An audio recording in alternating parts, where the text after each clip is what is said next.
Tons of questions are coming in about something you said in Texas about vocal cords.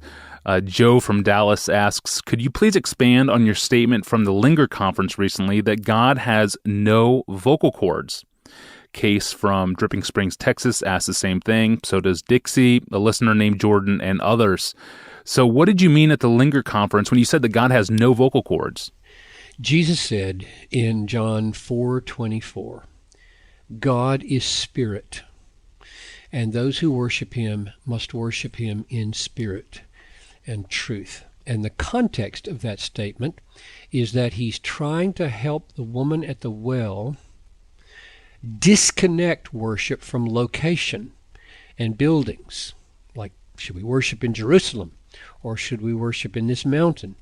And one of Jesus' responses is, God is spirit, which means he doesn't have a body, and therefore he doesn't have a location. And he certainly doesn't have any body parts, like vocal cords. And before the Son of God was incarnate, he was not incarnate. The whole point of the incarnation was that it had to happen. He didn't have a body before. It's terrible to think of God as having a body before the incarnation. So in the beginning was the Word, and the Word was with God, and the Word was God. He was in the beginning with God. And then that's John 1:1. And then verse 14, the Word became flesh. All right. At the incarnation, there's this mysterious union between the divine and human nature, and now it is not wrong to say God has a vocal cord, namely Jesus' vocal cords. But that's not what people have in mind when they talk about God speaking to them. God in his essence has no body, has no vocal cords. And the point of laying stress on it was that when God communicates with the human being audibly, he is using some created agency, some created means, not his own vocal cords. That was the context. People were asking, do you ever hear God? And part of my answer was, he doesn't have any vocal cords. And they said, whoa, I hadn't thought about that answer before. We're not told how God spoke to Adam, Noah, Abraham, the prophets. We just know God made his meaning plain with words that they discerned as originating in God, and we don't know how it happened. But we do know he doesn't have any vocal cords. Now, one of the reasons, Tony, for saying this is to elevate the Scriptures.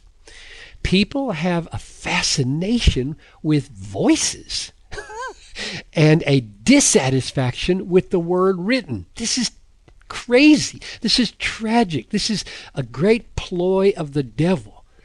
But if all of God's verbal communications are mediated by some created agency, why would we prefer a heard agency over a seen agency?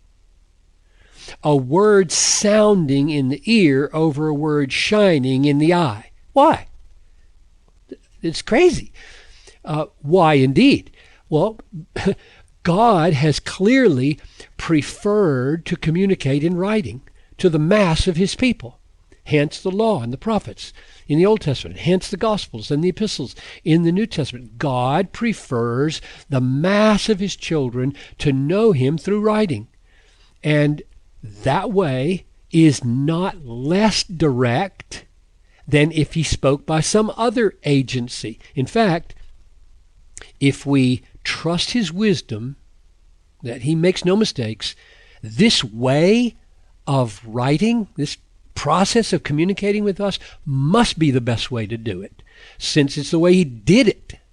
So instead of craving auditory means, we should cherish the visual means that he has given us that can become auditory means, namely, read the Bible out loud, and you are not only seeing the Word of God on the page, but hearing the very Word of God. The thing that got the most laughter at this conference out of my mouth was after everybody was talking about hearing the voice of God, I said, if you read the Bible out loud, you're hearing the voice of God.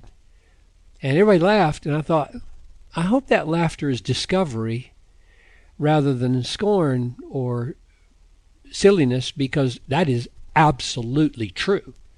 If you read the Bible out loud, you are hearing the voice of God just as much as if he made some bush rattle and a voice come out of the bush, because wood is no superior to black ink on a page. Yes, good. Thank you, Pastor John. And speaking of vocal cords, the craziness we call March Madness begins tomorrow in Dayton, Ohio. And on the Ask Pastor John podcast, we ask all the questions you want to ask but are afraid to ask, like, Pastor John, what makes March Madness so great? We will do that tomorrow. I'm your host, Tony Reinke. Be sure to fill out that bracket.